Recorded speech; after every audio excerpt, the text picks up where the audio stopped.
Misalkan lingkaran ini melambangkan 1 juta dolar. Seperti inilah gambaran 10 juta dolar. Seperti inilah gambaran 100 juta dolar. Dan seperti inilah gambaran 1 miliar dolar.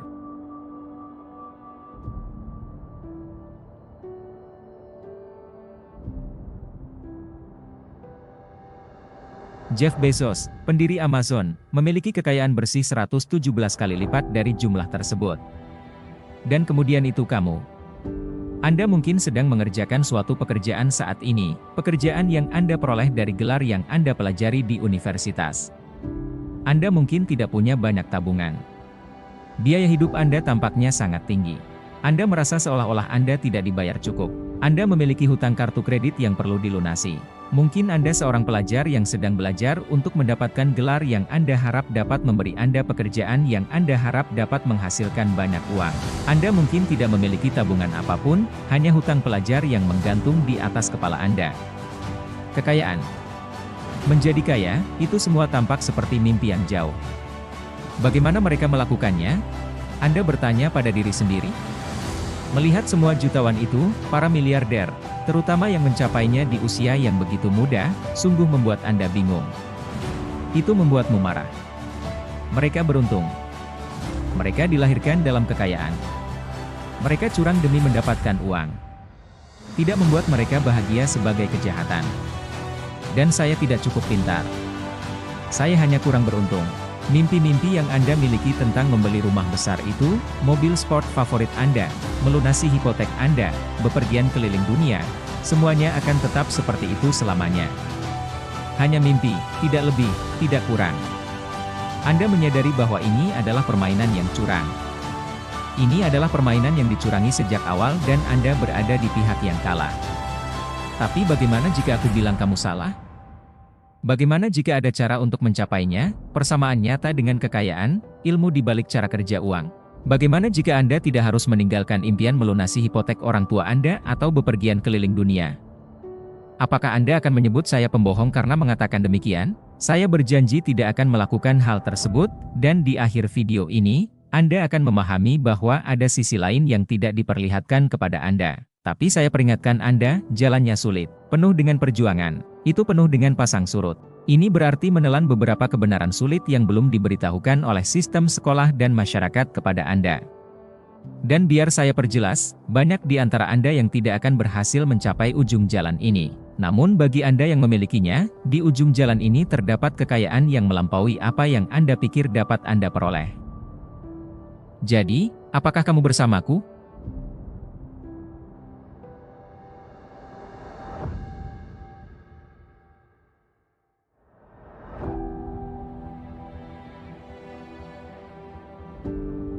Apa pendapat Anda sebenarnya tentang uang? Apakah itu sesuatu yang Anda kerjakan? Apakah itu diperoleh atau diwariskan? Apakah itu akar penyebab segala kejahatan? Apakah Anda sangat ingin memilikinya lebih banyak? Apakah Anda mengejarnya hampir sepanjang hidup Anda? Sebenarnya, sebagian besar pemikiran Anda tentang uang dipengaruhi oleh pola asuh dan lingkungan Anda. Jika Anda dilahirkan dalam keluarga yang tidak memiliki banyak uang saat tumbuh dewasa, maka Anda lebih cenderung percaya bahwa Anda berdua tidak akan tumbuh memiliki banyak uang. Atau mungkin Anda melakukan hal yang sebaliknya dan memutuskan untuk menghasilkan uang sebanyak yang Anda bisa sehingga Anda tidak akan pernah berada dalam posisi itu lagi. Fakta bahwa sekolah Anda tidak mengajarkan banyak hal tentang mata pelajaran ini tidak membantu. Dan karena itu, sebagian besar dari Anda akan memiliki keyakinan salah tentang uang yang tidak akan membantu Anda dalam perjalanan ini. Sekarang tetaplah bersama saya di sini karena kita harus mengubah cara Anda memandang uang sepanjang hidup Anda. Hollywood selalu mempunyai kebiasaan menggambarkan orang-orang kaya dan kaya sebagai individu yang jahat, pengkhianat, berhak atau korup.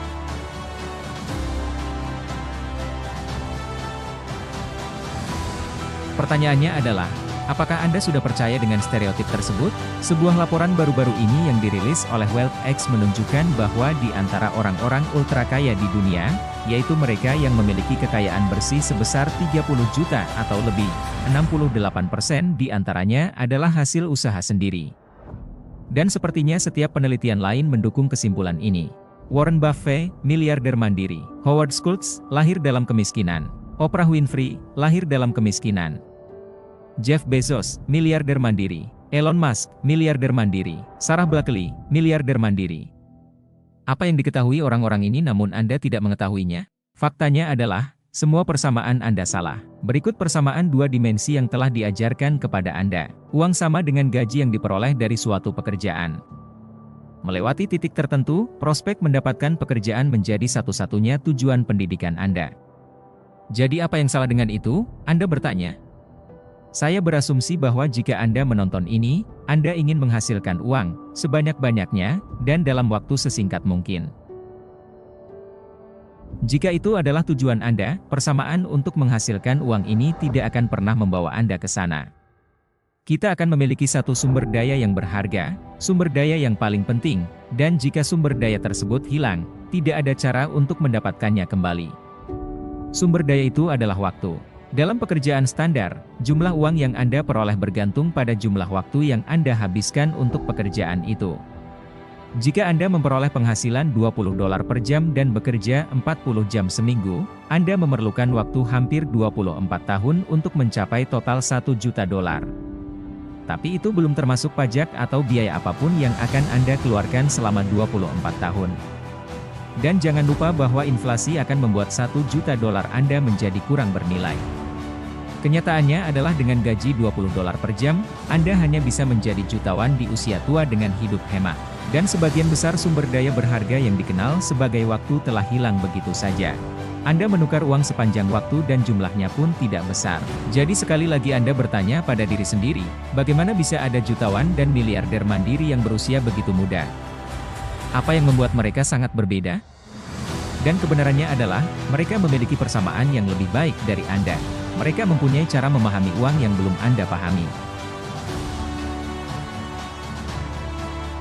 Perhatikan baik-baik sekarang. Berhenti mengejar uang. Dalam masyarakat kapitalis, aturan mainnya adalah sebagai berikut. Anda dibayar sebanding dengan nilai yang Anda miliki dan orang-orang yang memahami nilai Anda. Mereka adalah pasar, konsumen perekonomian. Pasarnya adalah Anda, teman Anda, keluarga Anda, tetangga Anda, negara Anda. Orang-orang mengeluh bahwa pemain sepak bola dibayar terlalu tinggi, namun agar pemain bisa dibayar jutaan, harus ada pasar untuk industri sepak bola terlebih dahulu. Orang-orang harus melihat nilai sepak bola terlebih dahulu agar mereka mau mengeluarkan uang untuk pertandingan dan merchandise. Dan jika pasar memiliki permintaan yang tinggi terhadap sepak bola, coba tebak apa yang terjadi pada para pemain yang berada di puncak permainannya. Mereka dibayar dengan murah hati untuk itu. Ini bukan tentang seberapa keras Anda bekerja. Petugas kebersihan yang berkeringat dan melelahkan setiap hari dibayar jauh lebih rendah dibandingkan akuntan yang duduk di belakang meja.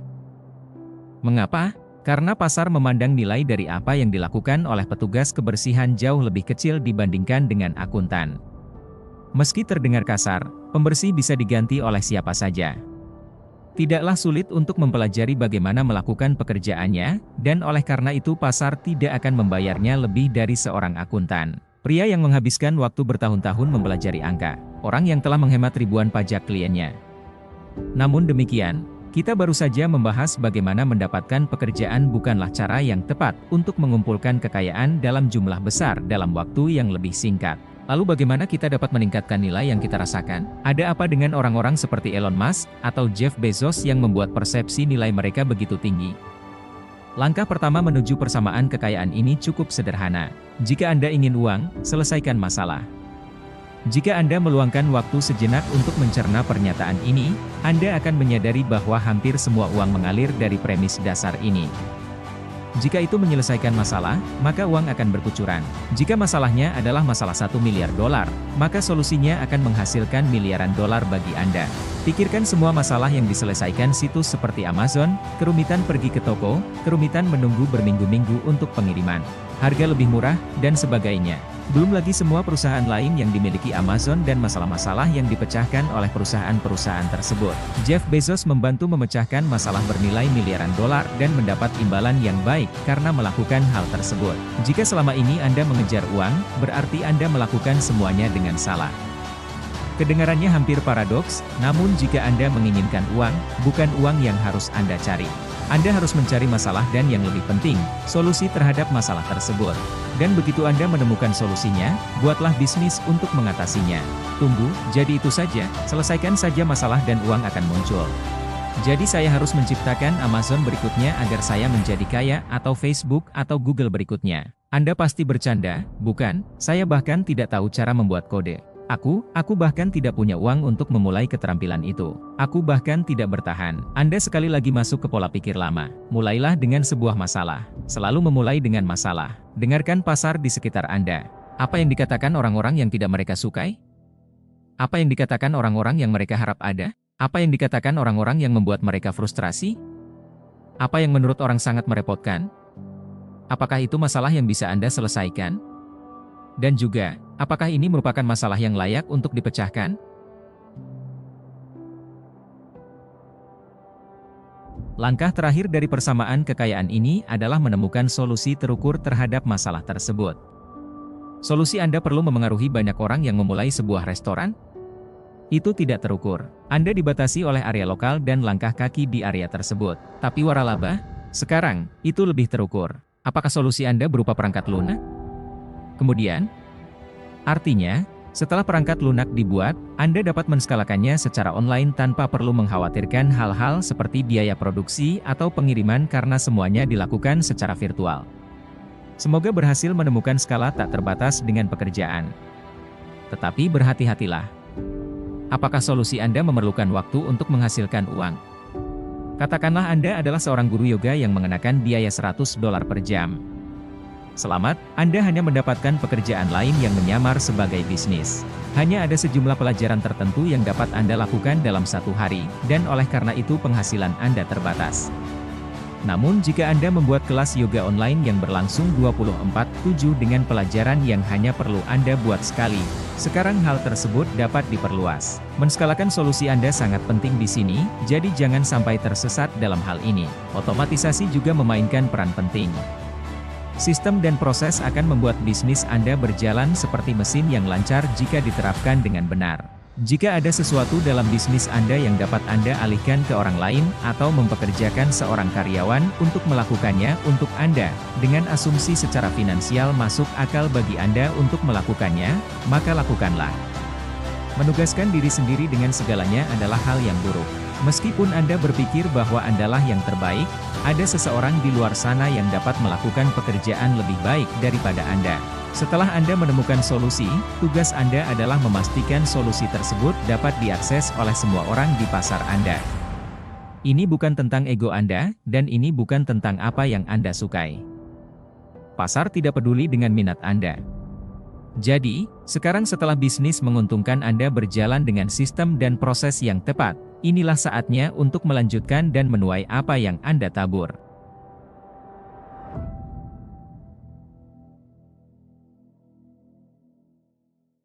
Ada dua kemungkinan jalan yang akan Anda hadapi saat ini.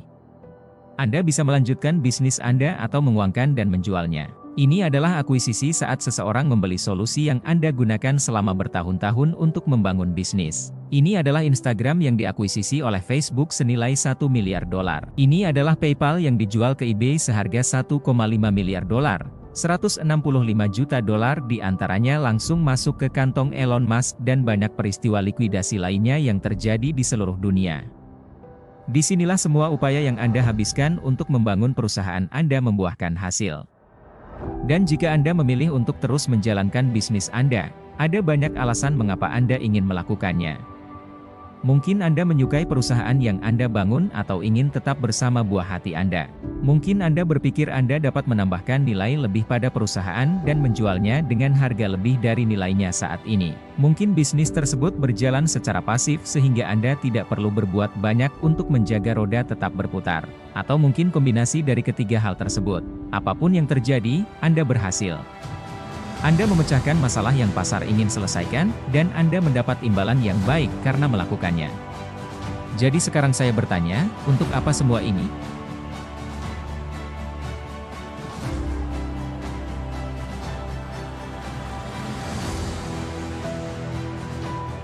Bagi sebagian besar dari Anda, ini bukan tentang uang. Uang hanyalah selembar kertas, angka di layar. Nilainya hanya didukung oleh keyakinan kita akan nilainya. sejak awal. Ini bukan tentang uang,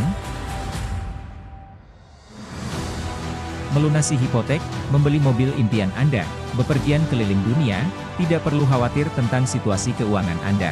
Ini adalah kebebasan yang Anda cari. Tujuan Anda bukanlah sesuatu yang berhubungan dengan uang. Itu adalah perasaan, sensasi, kemampuan untuk melakukan apa yang Anda inginkan, kapanpun Anda mau tanpa harus memikirkan apakah saya mampu membelinya. Sudahkah saya menghabiskan seluruh liburan saya sepanjang tahun? Bagaimana saya akan membayar sewa? Apakah saya bisa hidup dari uang pensiun saya? Impian apa yang harus saya korbankan karena saya tidak mampu mengejarnya? Pelajaran terpenting dari video ini bukanlah tentang sifat uang. Ini tentang satu-satunya sumber daya berharga yang akan kita miliki, satu-satunya sumber daya yang tidak akan pernah bisa kita peroleh kembali seiring berjalannya waktu. Apakah memberikan sebagian besar waktu Anda untuk pekerjaan yang mungkin tidak Anda sukai sepadan? Apakah hidup Anda terfokus pada bekerja, pulang ke rumah, menonton televisi, tidur, bangun keesokan harinya, dan mengulangi siklus yang sama hingga Anda pensiun? Berapa jam lagi dalam hidup Anda yang Anda lewatkan karena pola ini? Atau mungkin Anda baik-baik saja dengan kenyataan itu? Mungkin Anda tidak punya pilihan lain selain mengikuti jalan itu untuk saat ini. Dan jika itu masalahnya, tidak ada yang perlu dikhawatirkan. Maksimal yang didapat dari video ini adalah sedikit hiburan dan mungkin perubahan cara pandang. Namun ada di antara Anda yang memahami sisi lain. Bagi Anda yang memiliki keinginan untuk tidak perlu lagi mengkhawatirkan uang, maka saya merasa perlu mengingatkan Anda, berhentilah mengejar uang, kejar masalah, dan carilah solusi dari masalah tersebut. Ini adalah persamaan yang melaluinya semua uang ditemukan. Jika Anda menginginkan kebebasan tanpa perlu lagi mengkhawatirkan uang, maka jadikan penyelesaian masalah sebagai perjuangan yang berarti dalam hidup Anda. Apakah itu berarti Anda akan bahagia pada akhirnya? Apakah itu berarti Anda akan merasa puas? Hanya Anda yang bisa menjawab pertanyaan itu. Namun jika perjuangan Anda bermakna, maka mungkin hal itu layak untuk dilakukan. Dan itu dia persamaan yang harus Anda miliki untuk mendapat kekayaan. Dan penting juga untuk kembali ke poin awal yang saya sampaikan di awal ini, yaitu kebanyakan orang tidak akan berhasil karena berbagai alasan. Namun bagian terpentingnya adalah kegagalan. Gagal dengan cepat dan melanjutkan ke hal berikutnya. Dan jika Anda di luar sana melakukan sesuatu yang tidak sepenuhnya berkaitan dengan bisnis, namun Anda ingin menghasilkan uang, bertanya pada diri sendiri pertanyaan tentang masalah apa yang saya selesaikan dapat mengarahkan Anda menemukan cara untuk menghasilkan uang dengan lebih baik, apapun itu yang sedang kamu lakukan, dan itu juga termasuk pekerjaan dan karir. Jika Anda dapat memecahkan lebih banyak masalah dan menemukan lebih banyak solusi di tempat kerja Anda memiliki sesuatu yang dapat Anda gunakan untuk mendapatkan gaji yang lebih tinggi. Tapi saya akan mengakhiri semua ini dengan pesan yang sama yang telah saya ulangi berkali-kali dalam video ini. Berhentilah mengejar uang dan mulailah mengejar solusi untuk mengatasi masalah. Anda sudah sampai di akhir video dan terima kasih banyak telah menonton, sampai akhir.